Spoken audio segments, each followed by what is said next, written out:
So welcome, everybody.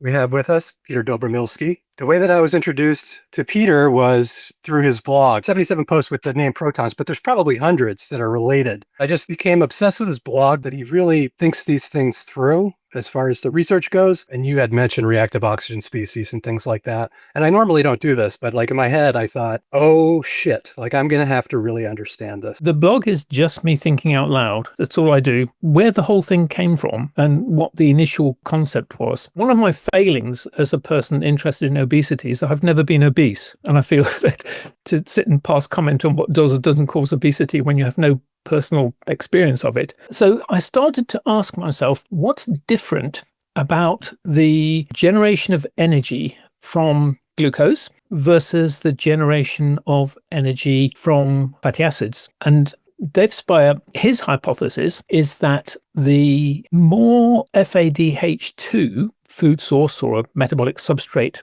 generates compared to the amount of NADH it generates controls which direction electrons travel through the electron transport chain that we had in the blue picture on the previous slide. This is paper which tortures mitochondria to their near limits, and the mitochondria are fed. I think they may have had a background feed of succinate, which drove the membrane potential upwards, and they also had uncoupling FCCP uncoupling agent to lower the mitochondrial membrane potential. So they basically took mitochondria, took them way, way, way away from anything which was physiological, and looked at how feeding them with palmitoyl carnitine, different group, the paper's down there. These people were not using mitochondrial preparations, they were using permeabilized cells, which again is a little bit far from physiology, but they looked at the generation of reactive oxygen species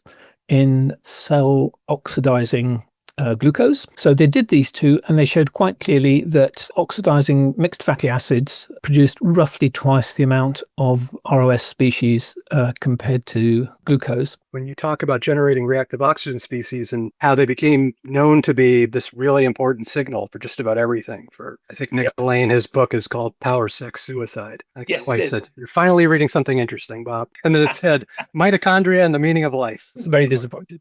I'm sorry. The thing that I'm really interested in is the difference between palmitic acid and linoleic acid, polyunsaturated fat, and maybe stearic acid. But you look at the spread of these data points over here, you're looking for all fatty acids are going to generate reactive oxygen species.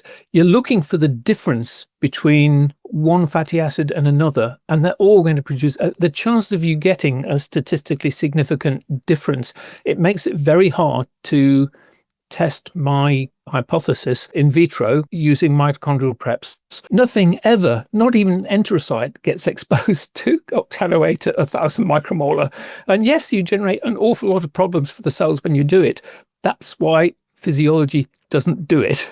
Okay. Every time you have a double bond, the fatty acid, when it's oxidized, each double bond skips an FADH2 generation. That all came basically from Dave Speyer's paper. The add-ons with the mitochondrial membrane potential and the permeabilized cells are kind of confirmation bias. So basically you can replace insulin with hydrogen peroxide up to a concentration of between 0.3 and 1 millimolar. And if you increase beyond that, then insulin-like function drops. So if you have the generation of small amounts of reactive oxygen species, they will activate insulin signaling. If you have large, in inverted commas, exposure to reactive oxygen species, they'll inhibit insulin signaling. If you go even higher, you'll induce apoptosis. And if you go even higher than that, then everything just falls to pieces and you'll get necrosis rather than apoptosis. So that got me thinking about what insulin resistance was and why it occurred. And the obvious one is fasting. If you're insulin resistant but have been eating carbohydrate, that's completely different to being insulin resistant when you're fasting. Fasting is utterly physiological, and insulin resistance on a mixed diet is a very different matter. Under those circumstances, it's really easy to turn the complex ATP synthase. Electrons flow very, very easily down the electron transport chain. there will be almost no reactive oxygen species being generated apart from what's coming from fatty acids. And it's very easy to get electrons to go the correct direction, as we would tend to think about it. This is Skulachev's work. Again, it's an old paper of his back when he did much more hardcore research than he seems to do nowadays, but this was a very nice paper. The point of the protons hypothesis, then insulin resistance in a given cell is a signal that that cell has received as many calories as it thinks it needs. And that signal is the reactive oxygen species generation, which is what generates insulin resistance. And if you go into the ROS physiology of satiety in the hypothalamus, it's quite clear that reactive oxygen species generation does generate satiety. It's going to be the same signal. Biology never invents anything new.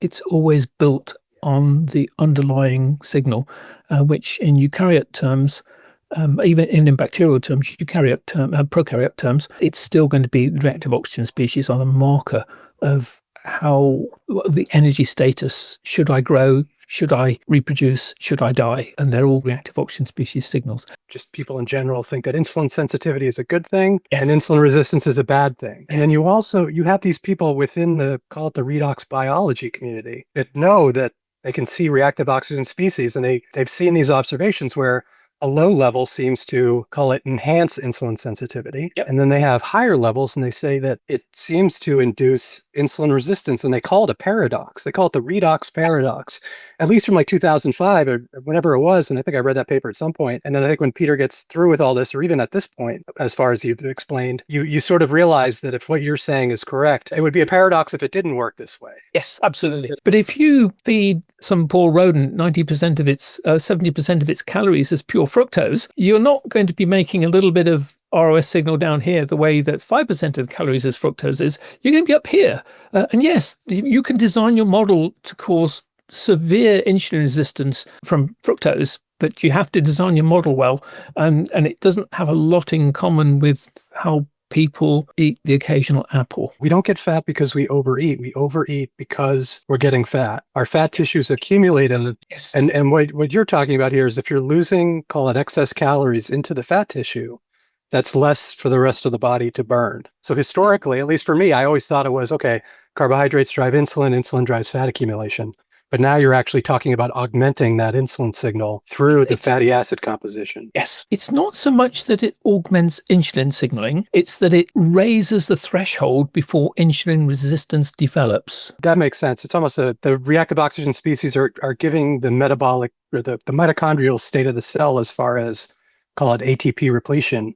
And with these polyunsaturated fatty acids, it's almost a mismatch. It's an inappropriate signal that's actually saying, I'm still hungry, but actually the cell is full. So if you come to me with a hypothesis that insulin resistance causes obesity, you have to look at this and explain it for me, because it clearly doesn't. I'm not saying that the people who are most insulin resistant were in any way healthy. They will have other problems from being insulin resistant, but the degree of weight gain that they go through is slower than if they're insulin sensitive. Basal lipolysis is the driving mechanism of insulin resistance. And it's nicely illustrated by the middle study where they gave type 2 diabetics a Sipamox. The problem with the Sipamox, it doesn't work all the time. This is why people who have become obese through being overly insulin sensitive eventually become insulin resistant, because basal lipolysis supplies calories to cells that replace calories from glucose the body's insulin system is expecting to be needed. So it has to be resisted, and it's resisted because the fatty acids generate reactive oxygen species. In the papers, you'll read it as a paradox. They'll say that it looks like the patient is becoming more insulin sensitive, but they're gaining weight. And you would say, it's not a but, it's an and. I hate it. Yes. What did they expect to happen?